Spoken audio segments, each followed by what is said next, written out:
trae en dos incisos, en dos numerales, regulada esta temática. Dice: toda persona tiene derecho al respeto de su vida privada y familiar, de su domicilio y su correspondencia. No podrá haber injerencia de la autoridad pública en la ejecución de derechos, sino en tanto y en cuanto esta injerencia esté prevista por ley y constituye una medida que, en una sociedad democrática, y remarcamos esta parte, sea necesaria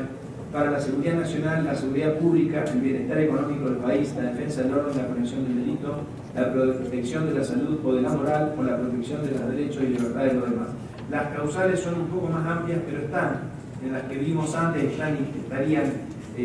contenidas igualmente, causales de excepción. El artículo 10 trata la libertad de expresión, donde establece que este derecho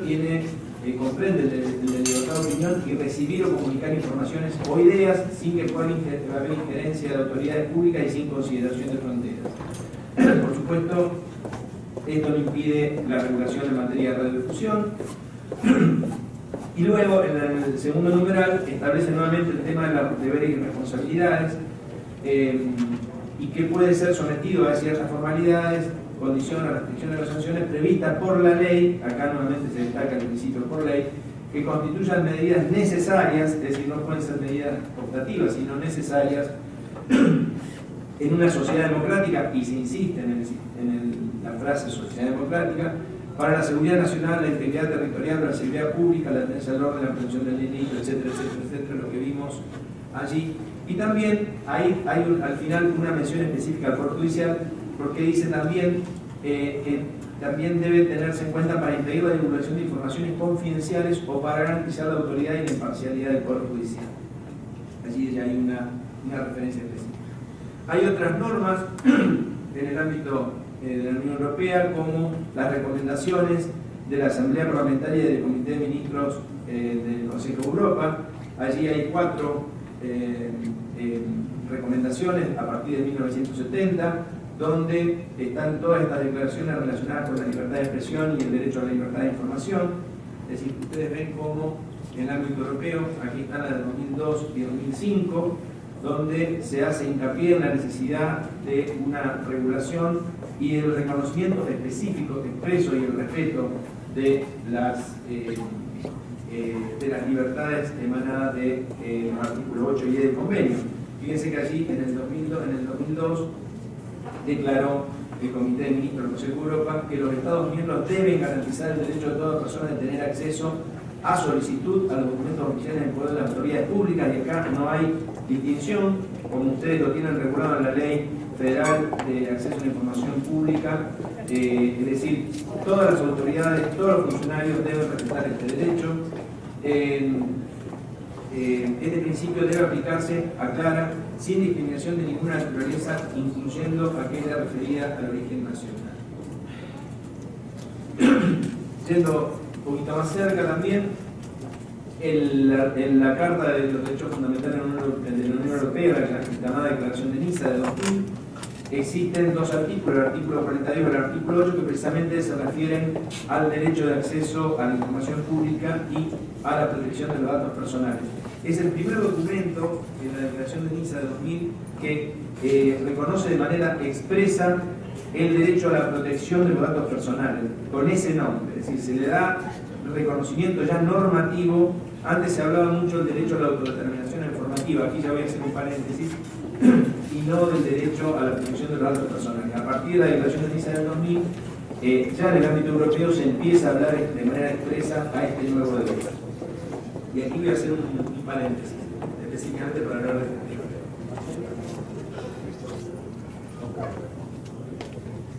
Trato de ir un poco rápido, digo porque el tema es sumamente extenso, pero como les cuento, dije antes que son abogados y que tienen cierto conocimiento, estimo que no van a perderse en el discurso, así que voy a seguir con la mayor velocidad que pueda. Decía que nos encontramos ahora a nivel europeo con el denominado derecho a la protección de los datos personales. Este derecho tiene algunos antecedentes, básicamente que se pueden reconocer en algunas constituciones, concretamente la Constitución de Weimar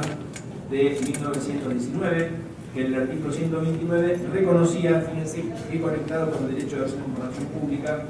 en ese artículo reconocía el derecho de todo funcionario de acceder a su legajo personal, es decir, el derecho de acceso a documentación que debía ser pública, pero además el derecho a acceder y controlar, es decir, ya establece una serie de facultades en poder de las personas que pueden ser afectadas por un sistema de información. Por supuesto que es una regulación incipiente. Esta del Ayuste, que es una doctrinaria española muy conocida en materia de protección de datos, siempre nos ha dicho que el derecho a la protección de datos en realidad no es un derecho típico de la era preinformática, sino un derecho típico de la era informática. Sin embargo, ya tenía algunos antecedentes, entre ellos, como mencioné recién, el derecho conocido en la Convención de Weimar de 1929, y luego aparece en realidad con cierta fuerza a partir de la década del 70 en los países que acceden a la tecnología informática, y obviamente los primeros que han accedido con conocimiento y que se han preocupado por las libertades públicas han sido en el ámbito occidental, Estados Unidos y Alemania. Allí aparecen las primeras leyes digamos, de protección de la privacidad. Hay allí la simiente de lo que será luego el derecho a la contaminación informativa y el derecho a la protección de datos. Empezó la preocupación por la cual, en definitiva, los legisladores y los constituyentes entendieron que la informática podía vulnerar la intimidad. De hecho, la Constitución española de 1976 trae un artículo expreso donde dice que la intimidad,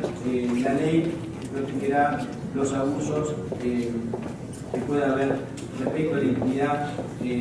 personal y familiar por los nuevos sistemas de información. Esto está en el artículo, en la ley, en la Constitución española del 76, la Constitución portuguesa del 78 también trae revisiones similares, donde incluso previó la posibilidad, la prohibición de que se le atribuyera un número único a los nacionales, es decir, como para prevenir de alguna manera algún tipo de persecución. Y esto también en el ámbito, como decía antes, en Estados Unidos se dictaron las leyes de privacidad, la Privacy Act en 1974. Paralelamente en Europa, en la década del 70 y a partir de 1970 se empiezan a dictar las leyes, como dije recién, de protección de datos. En Alemania, en el Land de Hesse, que fue la primera que lo dicta, allí empiezan las leyes llamadas de primera generación de protección de datos. Este fenómeno se fue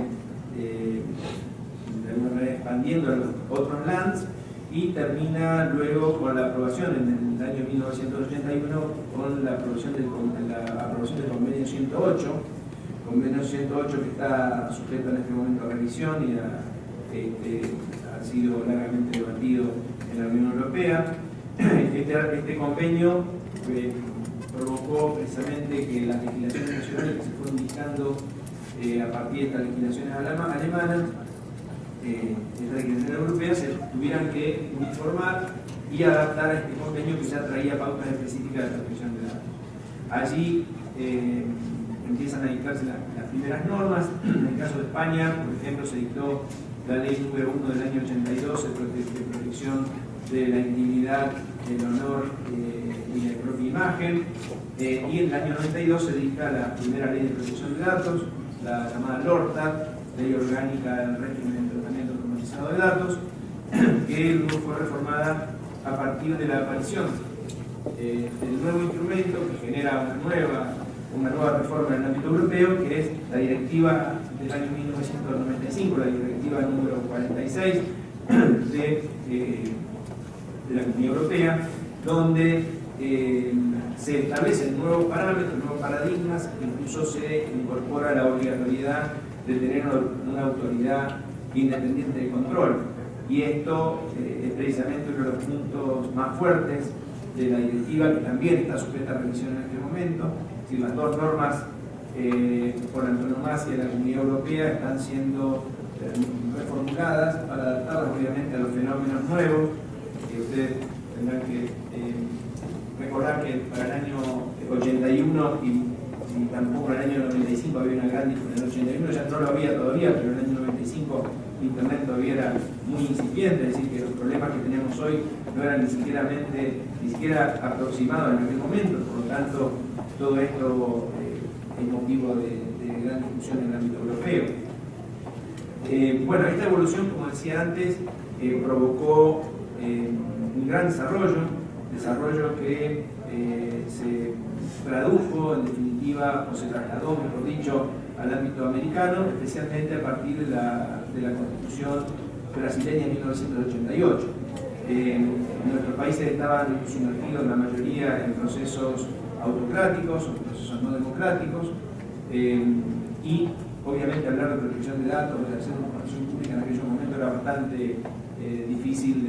de hacer, es decir, era bastante difícil de lograr que las autoridades se ocuparan de esto.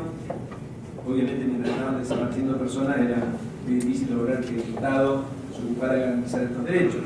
Por lo tanto, recién cuando volvemos a la etapa democrática, en la medida de los 80, y cuando empezamos a tener acceso a estas tecnologías, nuestros constituyentes, nuestros legisladores se empiezan a ocupar con ahínco, con mayor preocupación por la protección de estos derechos. La realidad es que lo inaugura este proceso, como dije antes, en Brasil, y Brasil con una característica muy particular, porque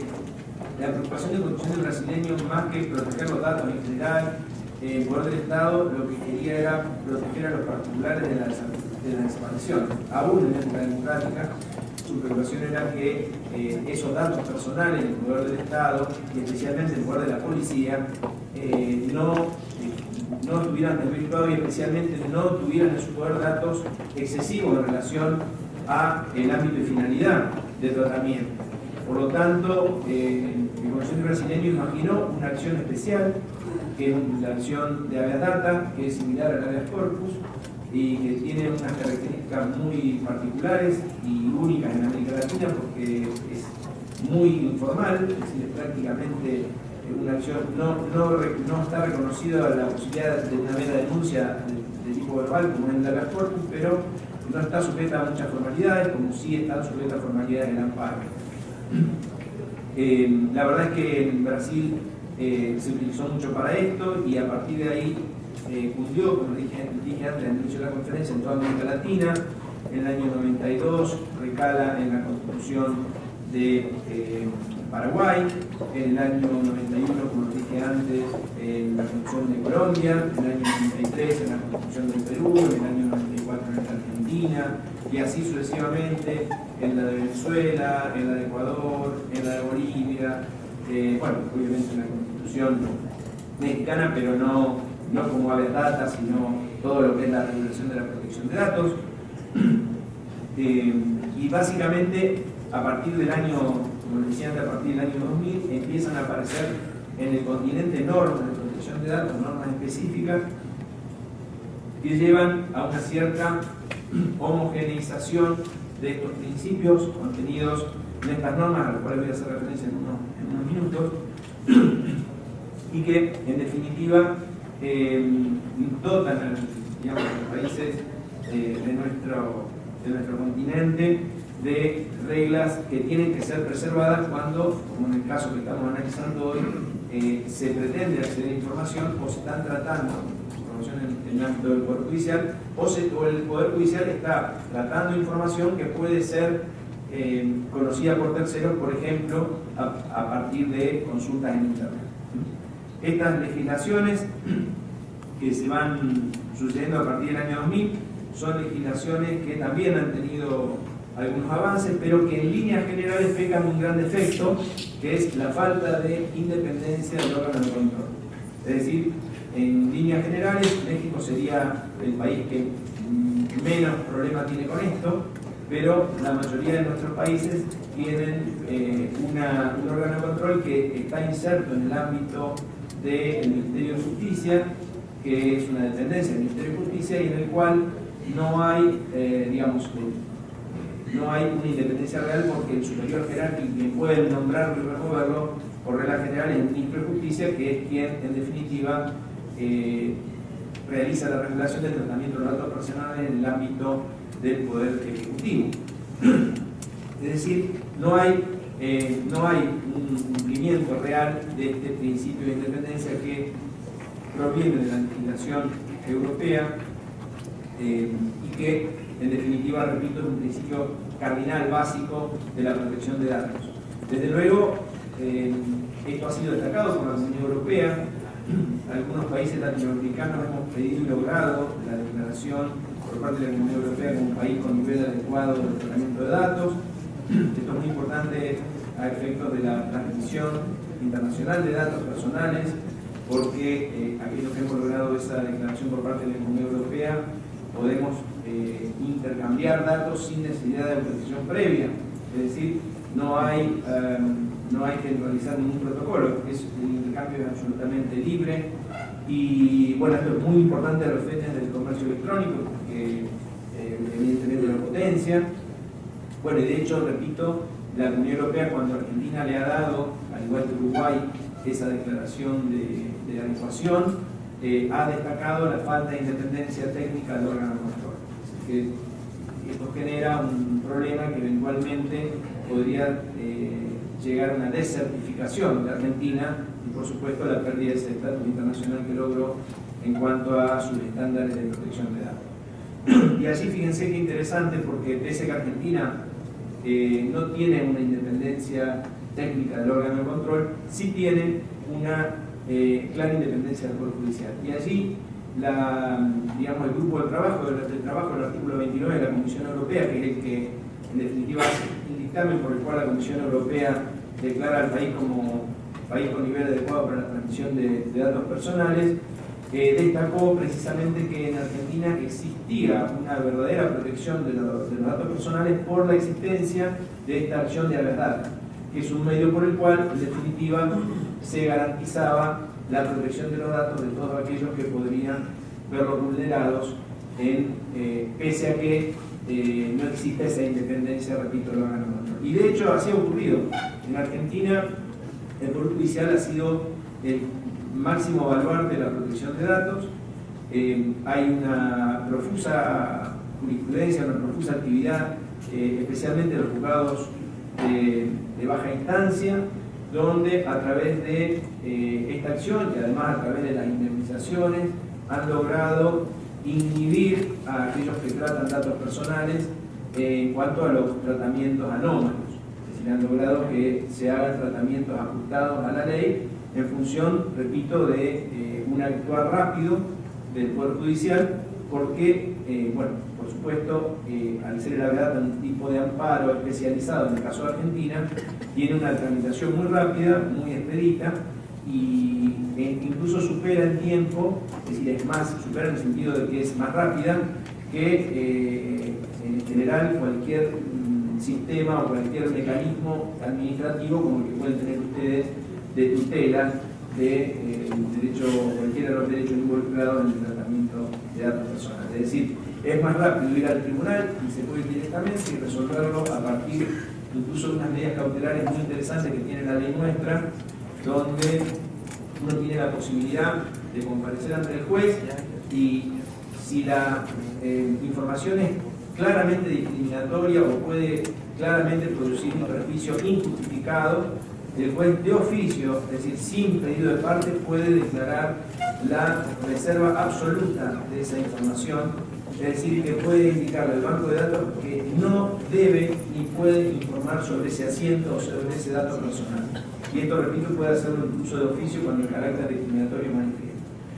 A pedido de parte, como cualquier cautelar, si uno ofrece contracautela y justifica que tiene un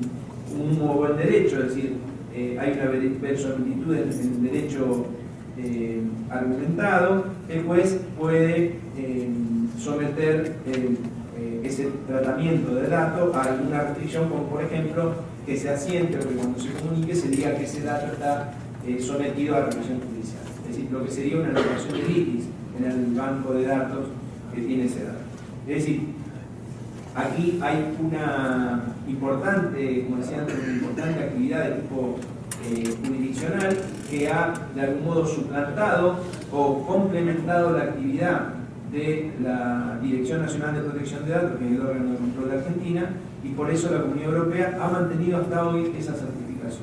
certificación que está pedida por México y que esperemos que la logre, porque repito que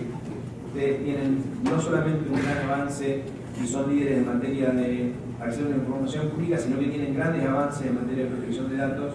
y la verdad es que ya están como para tener esta certificación. Repito que es un logro importante para el país, porque eso habilita especialmente el comercio electrónico, que es uno de los ámbitos comerciales que más ha crecido en las últimas décadas, ¿no? Los informes de la Agencia Española de Protección de Datos, por ejemplo, para el 2010, informaban, para darles un ejemplo, que del 100% de las transferencias de datos realizadas entre la Comunidad Europea y América Latina, en materia de comercio electrónico, el 75% la tenía Argentina. Es decir, ¿y esto por qué? Porque no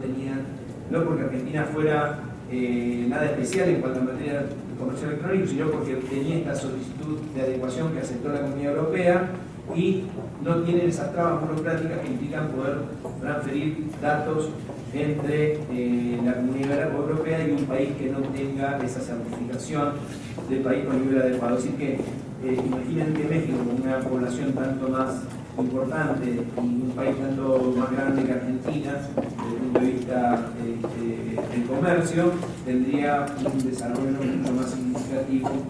y, bueno, por supuesto que sería auspicioso que esto se logre. Entiendo que las tratativas están avanzadas, no sé exactamente, ahora nos encontraremos en Monterrey en un evento con las autoridades del IFAI, que son las que en definitiva justifican frente a la Comunidad Europea el nivel de desarrollo del derecho. Y bueno, ahí nos enteraremos de cómo está el estado de las negociaciones, pero espero que pronto lo puedan conseguir, porque sinceramente, como dije antes, están en condiciones de hacerlo. Bien, entonces decíamos que este derecho en el ámbito latinoamericano se ha ido desarrollando con mucha fuerza. Prácticamente la mayoría de los países tienen leyes de protección de datos, y las que no la tienen ya están con procesos avanzados de aceptación o de adopción de estas leyes, lo que significa, por supuesto, un avance muy importante en materia de derechos humanos. Hasta ahora la Corte Interamericana no se ha pronunciado sobre este punto. Entiendo que hay algunas denuncias en trámite, pero todavía no hay una sentencia que haya declarado la existencia del derecho a la protección de datos, pese a que sí, como vamos a ver en unos minutos, sí declaró la existencia del derecho de acceso a la información pública contenida expresamente en el convenio, en el Pacto sobre Derechos de la Mujer. Vamos a seguir con esto. Bueno, allí están las otras directivas, la Convención, la directiva del 2003, la número 4 del Parlamento Europeo relativa a la acción al acceso del público a la información medioambiental, algo que habíamos mencionado antes. En 2005, la Convención sobre el acceso a la información, la participación del público en la toma de decisiones y el acceso a la justicia en asuntos ambientales. En esto hay una gran preocupación de la Comunidad Europea. Allí, bueno, si tuviéramos en algo que se desarrollara en días, trataríamos de cerrar el concepto de libertad de información en las decisiones del Tribunal Europeo de Derechos Humanos. Allí está mencionada relacionada a la censura previa, a la responsabilidad ulterior de los medios de comunicación, a la seguridad de los periodistas, a la incitación al odio y a la violencia, a las restricciones que pueden tener lugar en la libertad de información, a las cuestiones de pluralismo y diversidad, algunos estándares para la inclusión, que son todas sentencias del Tribunal Europeo, y obviamente entraríamos a analizar los casos donde se trató específicamente el acceso a la información como un derecho contenido en el artículo 10 de la Convención. Recordamos que, en definitiva, la Convención por su antigüedad no es todo lo expreso que debiera ser, pero la labor del Tribunal Europeo ha ido rescatando esos contenidos. Desde el caso Gaskin en adelante lo he ido ampliando, el caso Guerra, bueno, no tenemos tiempo para mencionarlo. Y el último, aquí está, en este sí, este es muy difícil de mencionar porque verán, Tarsasag contra, el otro apellido no lo puedo mencionar, es muy complicado, contra Hungría de 2009. Fíjense que ahí el Tribunal Europeo lo que dice es que el artículo 10,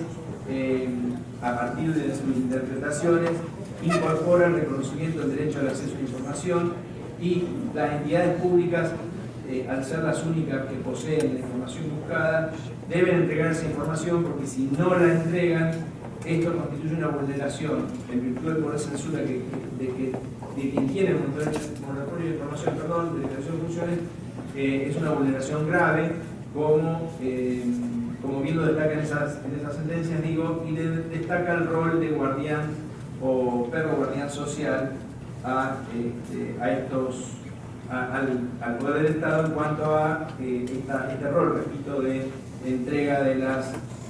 información que hace a ciertas libertades.